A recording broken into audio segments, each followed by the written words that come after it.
Pakinggan natin no sinabi ni Senator Amy yung buong kwento. Huyo, Madriaga. Sinungaling ka, Madriaga.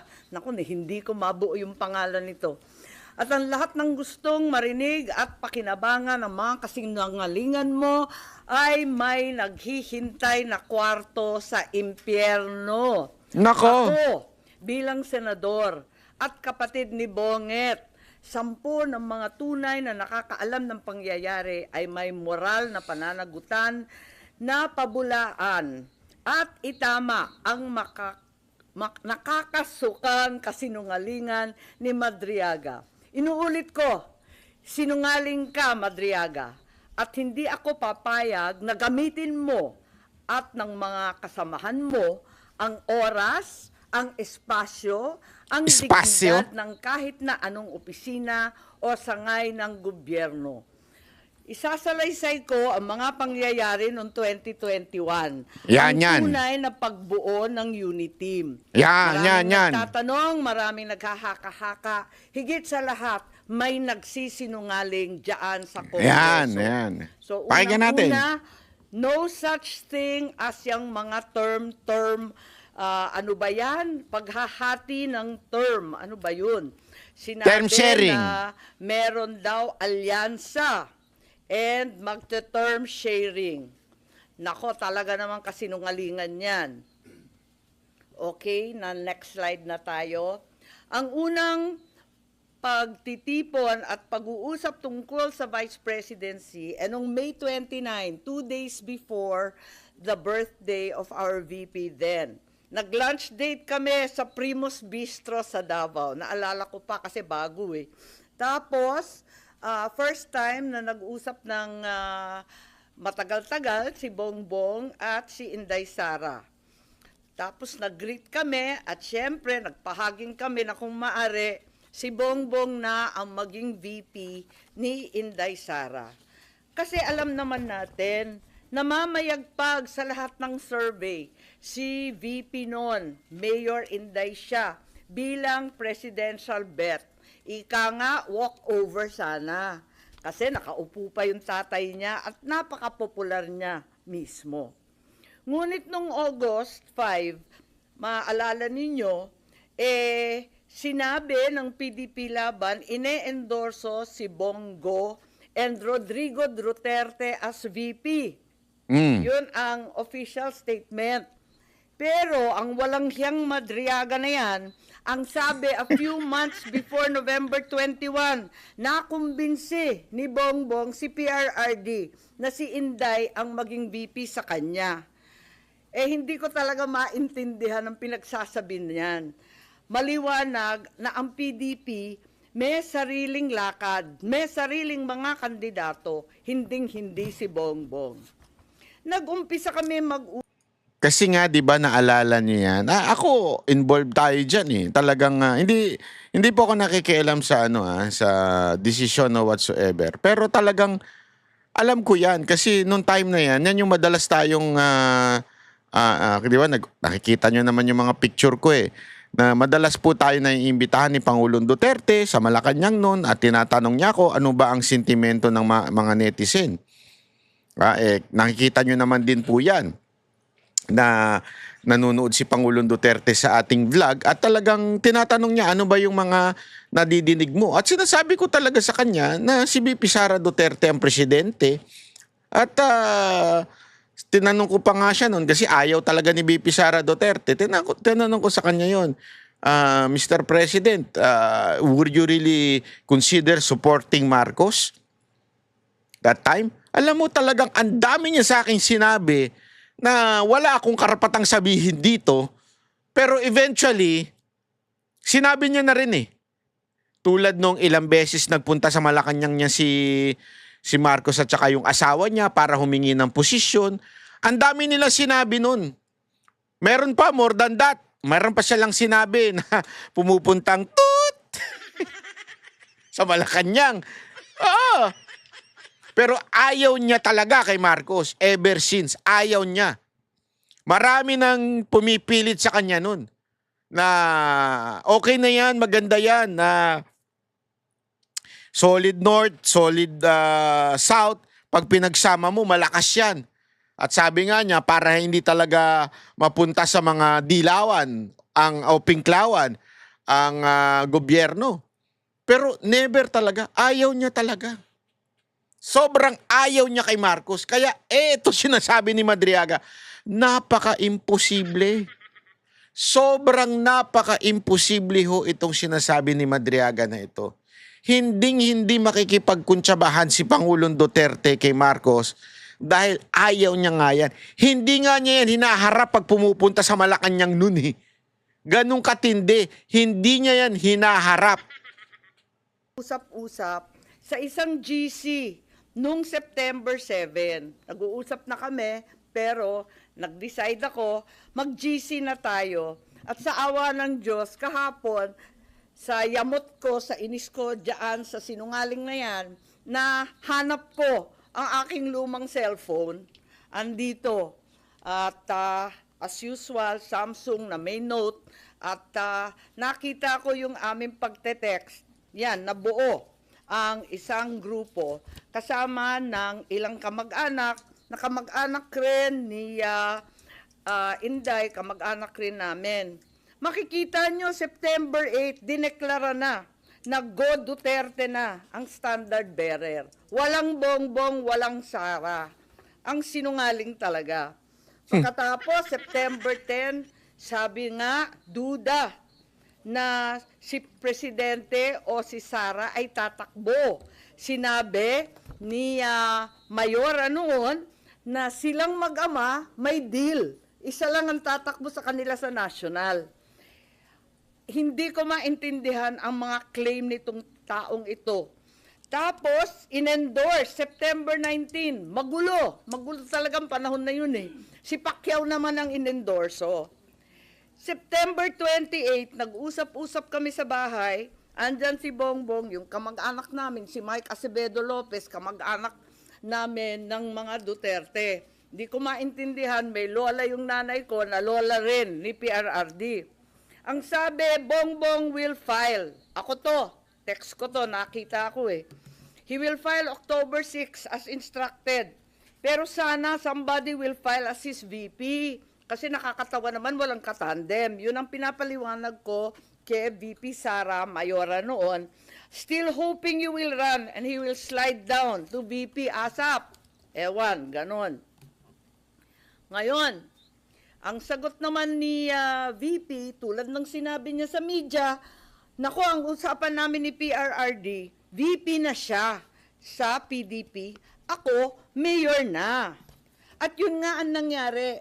The same day, VP Sara, then mayor, filed her COC as Davao Mayor. Diba, nangyari yon. Pagkatapos, eto, October 6, si Bongbong nag-file candidacy for president at ang maliwanag, mag-isa lang siya. Kasi eto nga, inaasam-asam namin na si Mayora pa rin ang kanyang katandem.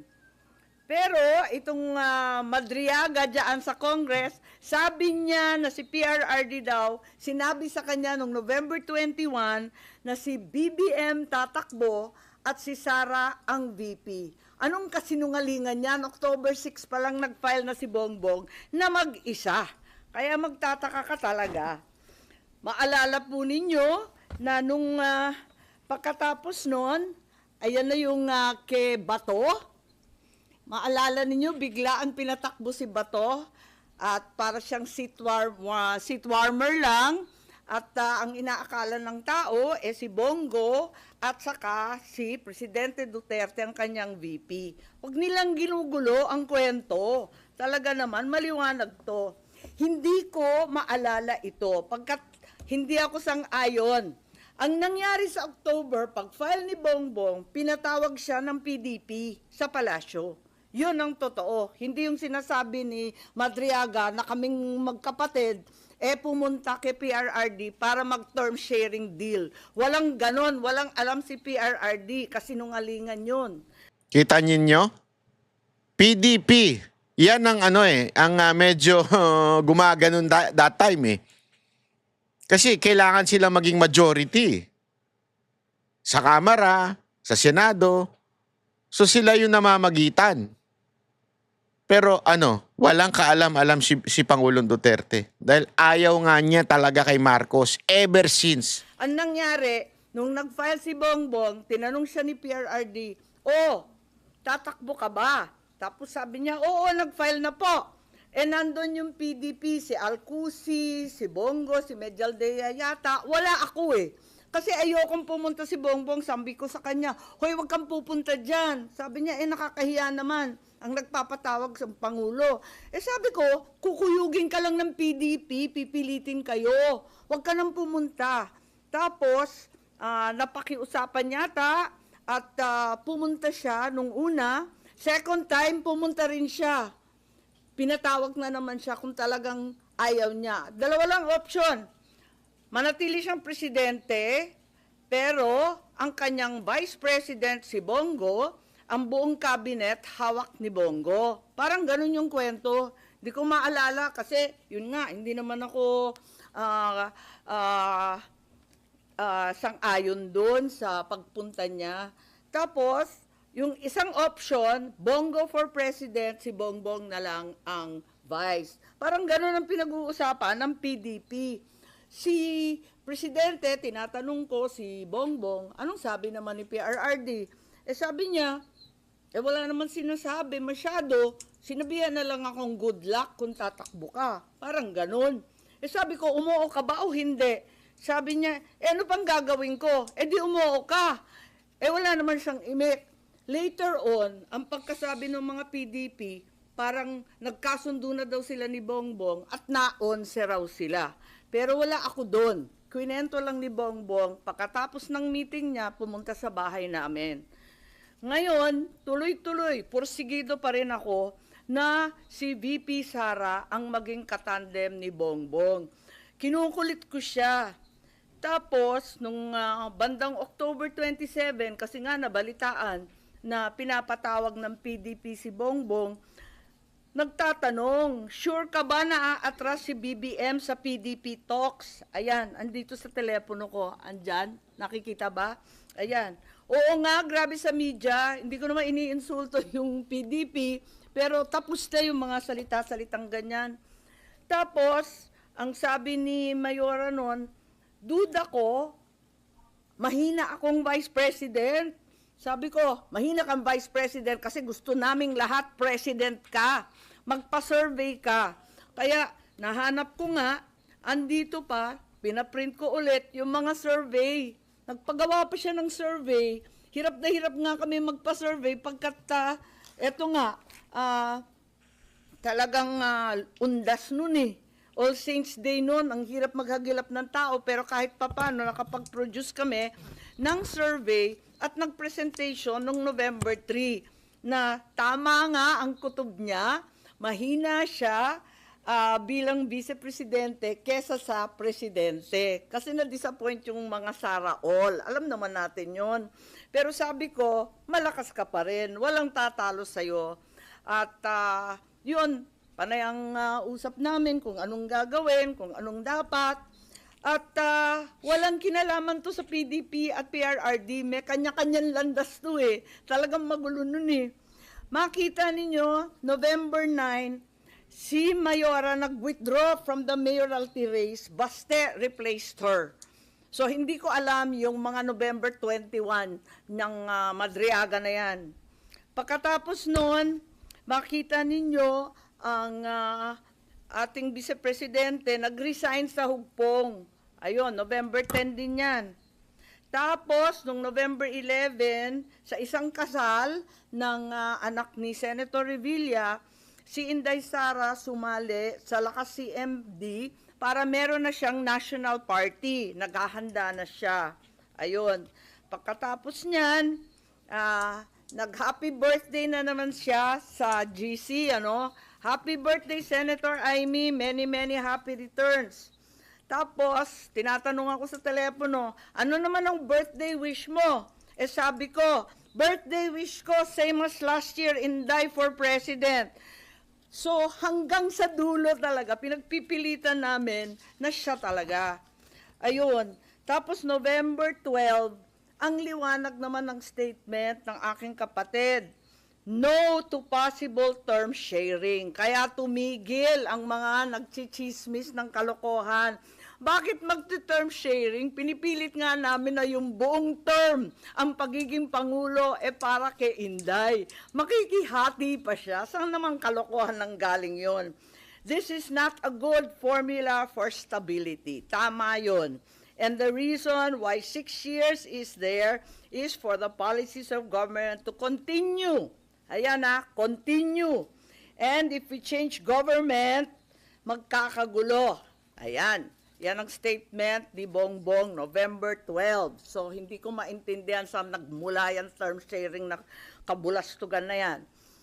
November 13 pa, Go takes over as PDP laban presidential candidate. Talagang walang kinalaman sa PDP, walang alam ang dating Pangulo. Ayan, November 14, very publicly, pikon na pikon si Presidente at hindi niya alam ang pangyayari. Kasalanan po namin yon. Sara did not consult him on her 2022 plans. Sasabihin ko ang rason, di ako makasuporta. Ayan, binabanatan na naman niya. Kita naman natin November 14 na yan. Ewan ko kung saan yung kasunduan na pinagsasabi na kinumbinsi ni Bongbong o kinumbinsi si Bongbong, pati yung sinungaling, nagkabulbul na. I'm sure yung pagtakbo, desisyon ni na Bongbong. Totoo naman, ang kulit-kulit kaya namin. Tapos, November 16, sabi ni Nograles, wala nang Duterte go. November 16 din. Grabe Eto, detalyado. At kahit kailan, wala pa si Auntie Claire dyan. Hindi ko maintindihan bakit nagmamagaling si Auntie Claire. Nakala mo may alam siya? Sampit ka lang. Sabi nga ni Sharon Cuneta. Si Sharon Cuneta ba nagsabi nun? O si Cherry? Sampit ka lang. Di ba? Nakikisali ka pa. Animal ka.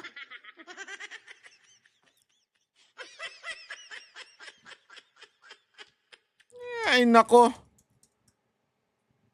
Pambira ka, oo. Talagang nag-iisip na kami ng kampanya kasi pumila na eh. So doon sa group chat, makikita ninyo, I like unity. Power tandem yan. Sabi ko, uniteam. Tapos sabi, only team. Okay, ilabas ko na to. Uniteam na tayo. At doon nagmula yung uniteam, November 16. Unitae. Okay? So, Yung unitae. hindi ko maintindihan yung November 21, nangangampanya na by November 21. Nako. Pero, hindi pa rin napapawi ang galit ni PRRD. November 18, bumabanat pa rin kay Bongbong. Asan ang pagkakasundo dyan? Tapos tuloy-tuloy na po, November 21, nasa Davao, nasa Mindanao, November 25, tuloy-tuloy na yung mga partido na sumapi. At finally, matagal to December 14, tsaka lang nag-withdraw at umatras si Bongo bilang presidente. Kaya gusto ko lang i-tweet itong mga kabuktutan na mga ito at sasabihin ko lang na pawang kasinungalingan ang pinagbibitaw ng Madriagang yan. Kung meron mang itinuro ang kasaysayan sa isang Marcos katulad ko, yun ay maging tapat sa bayan at sa iyong prinsipyo. Hindi nila kayang sirain si Inday dahil hindi siya gumawa ng ikasisira ng kanyang pangalan. Kaya gagamit sila ng taong wasak na ang pagkatao para subukan. Dapat sinabi mo, wasak na ang puri. Totoo naman Wasak na. Wasakin din ang vice-presidente. Oo, inaamin ko. Ginamit ako at naging kasangkapan ng isang gobyernong taliwas ang pamumuno sa uri ng serbisyong bayang iminulat sa akin ng aking ama. Ito ang gobyernong nangako na pagpapatuloy nang nasimula ni PRRD, ni Presidente Rodrigo Roa Duterte. Ngunit naging simula ng pagbagsak ng ating bansa. Kahit kailan, hindi ko kinonsinti at wala akong balak konsintihin ang kapatid ko. At kahit kailan, hindi rin naman ako tatahimik. Hindi ko hahayaang harap-harapan magsinungaling ang isang tao para matupad ang ambisyon ng iilan at tuluyang mailibing ang ating bayan. Sa korupsyon, sa kasakiman, sa walang saysay na pamumulitika, kahit ngayon sa harap ng malupit na krisis. Bongbong, Pangulong Bongbong. Marcos, alam mo ang katotohanan. Alam mo pala eh. Andun Magkasama ka. tayo. Oh, Kung hindi mo ito ipinag-uutos, walang dahilan para hindi mo itama ang kasinungalingan na ito. yawn. Huwag mong konsintihin ang mga politikong ginagamit ang sinungaling na si Madriaga. Yawn. Going back lang doon kay PRRD, paano nyo na pahupa yung, di ba nakita naman natin na may galit pa rin si Presidente even before, during that time. Paano na pahupa yung galit ni dating Pangulong Duterte at pumayag din eventually doon sa unity? Nakisuyo kami sa mga kaibigan niya, pati Hindi po siya pumayag sa unit team. Sino nagsabing pumayag siya sa unit team? Ay, hindi siya pumayag. Nanahimik lang siya. Alam mo, ang tunay na istoryahe niyan, istoryahe kita ha? Ayaw niya ng kasi, eto, medyo kwento lang. Pasensya na, Senator Bongo ha. Medyo bibitaw ako dito, magbibitaw ako ng matindi dito. Ang ginawa ni PRRD, pinatakbo niya si Bongo. 'Di ba? Siya na yung kandidato.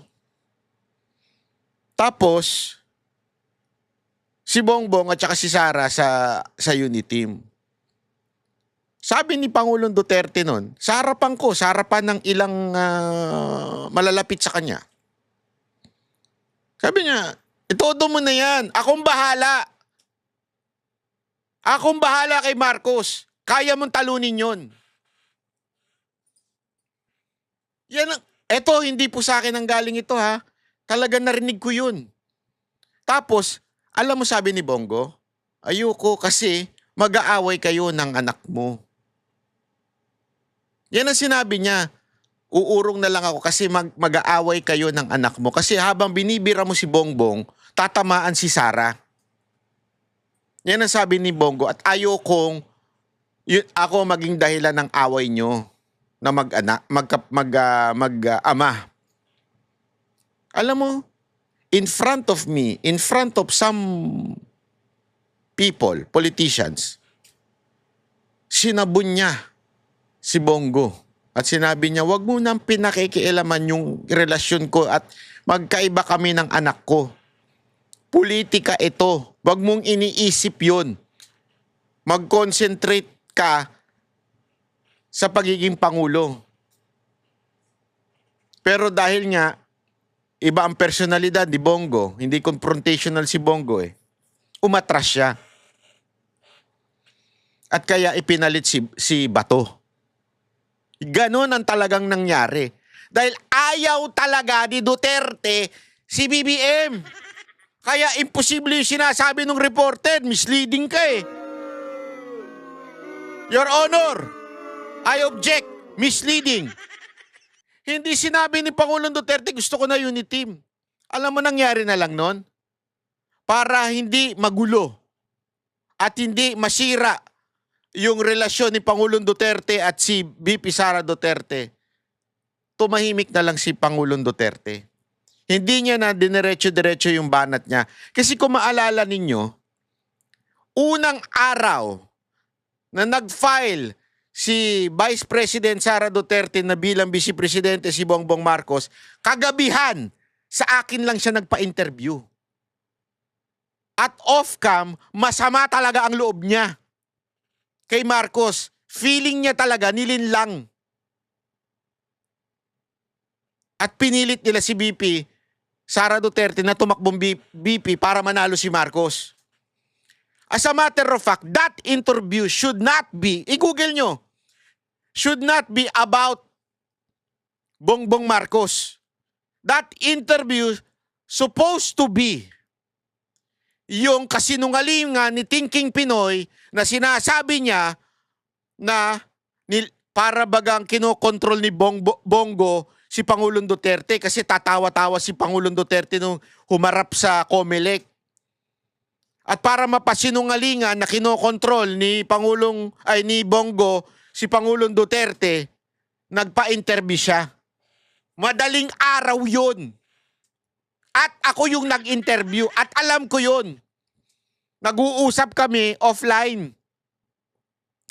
Pero, nung sabi ko, okay, Mr. President, record ko na po, okay, record. Magandang araw, banagano na ako. Tapos, nagulat ako dahil binira niya si BBM doon sa interview ko. Doon niya sinabing addict, doon niya sinabing spoiled brat. Doon siya nagsalita.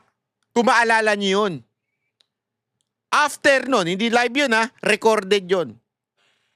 Pagka-stop ko, inulit ko pa, Mr. President, are you sure ilalabas ko ito? Tinanong ko si Bongo nun, Sir, ilalabas ko ba ito? Kasi dito magsisimula ang gera. Gera to. Pag inilabas ko to, that's the first time na sinabi ni Pangulong Duterte na spoiled brat, may baggage si Marcos. Dun sa interview na yun. At sabi niya, oo, ilabas mo yan. Ano naman ako? Sino naman ako para hindi ko ilabas yun? So nilabas ko. At doon nagsimula yung gera na ayaw niya si Bongbong Marcos talaga. Kaya lang, ang nangyari nun, eto totoong nangyari bawat banat ni Pangulong Duterte kay Bongbong Marcos, ang sumasalag, anak niya. Alam nyo naman, si Pangulong Duterte, if there is one weakness ni Pangulong Duterte, walang iba ko hindi si BP Sara Duterte. Mahal na mahal niya si BP Sara Duterte. Sobrang mahal niya yan. As in, ano niya yan, talagang mahal na mahal niya talaga yan. Lahat tayo meron tayong kryptonite na tinatawag yung weakness natin. Si Pangulong Duterte, yan ang pinakamatapang na lahat. Sa lahat, matapang yan. Except kay BP Sara Duterte. Malambot ang puso niya kay BP Sara Duterte. Kaya nung sinasalag ni BP Sara Duterte ang lahat ng banat ni Pangulong Duterte kay Bongbong Marcos, tumahimik si Pangulong Duterte. Actually, malamang sa malamang, alam din ni Vice President Sara Duterte ang weakness ng tatay niya, kaya siya ang sumasalag. That's the truth. Sinalag niya yun.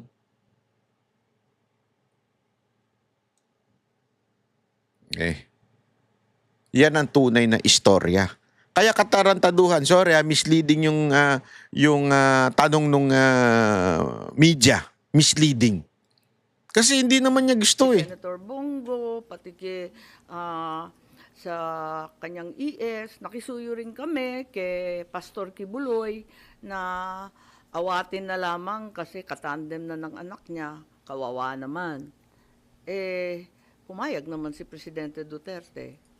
Pero wala na siyang magawa by then, wala na mga kasunduan, term sharing na kalokohan. Tapos ni. Po. Isa rin sa na-mention ni Madriaga, yun daw confidential fund ni BP Sara, hindi in 11 days but in 24 hours na 18 hours, di ba? How do you find that statement? Di ko alam, tulad ng sinabi ko, talagang hindi ko naman pinakinggan ng buo, nabalita lang sa akin na binanggit ako. Hindi ko pa nakikita yung iba niyang sinabi.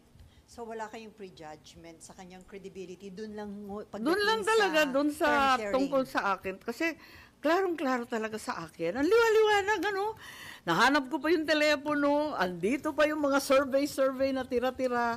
Naku, talaga naman. Babalik ta rin niya lahat yan. So you're appealing to PBBM na sana kung hindi siyang nasa likod nito, itama niya yung kasinungalingan na yun ni Madriaga? Oo, kasi magkasama kami. Alam niya yung totoo. Are you expecting him to say something about that, ma'am? Sana. Ayun, sana. Ang problema, ewan ko ha, Miss Senator Amy, yung kapatid mo, talagang mahinang nilalang. That's the truth. Mahinang nilalang yung kapatid mo. Yung kapatid mo talagang mukhang hindi niya gagawin yan kasi yung talagang banatan si Madriaga, yung direct, una-una hindi confrontational si Marcos. Pangalawa, talagang weak siya. So kaya nga siya nag-hire ng anti-Claire kasi weak siya. Need niya ng isang parang tagapagtanggol, tagabanat para sa kanya kasi nga mahinang nilalang siya. Pero ang problema ngayon, tila nasisira yung script nila. Di ba? Kami ang boses ng masa, hindi natatakot. Katotohanan lang, di kami nalulunod. Walang bahid ng sismis, lahat ay totoo. Kahit sino ka pa, pag mali ka babanatan ka. Walang pinipili kulay, wala kaming kinikilingan.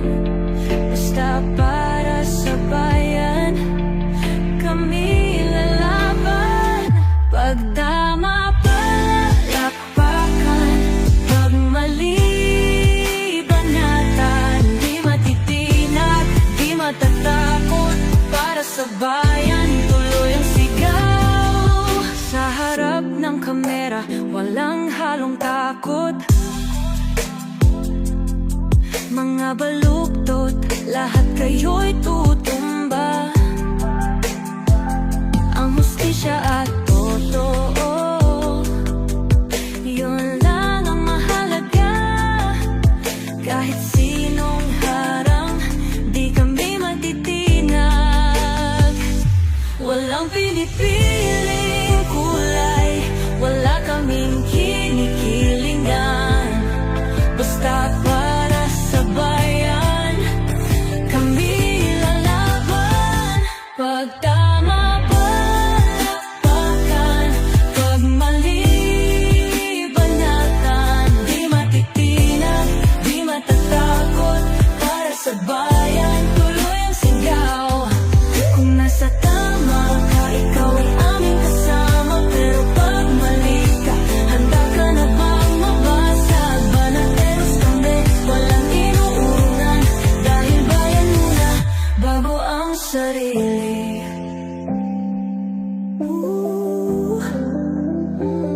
Bago ang sarili.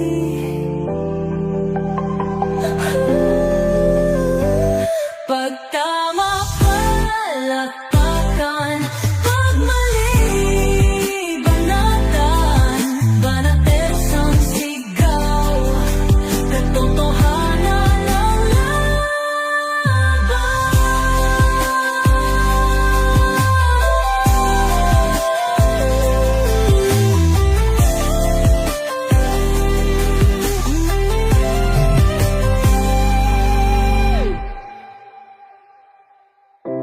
Sa harap ng kamera, walang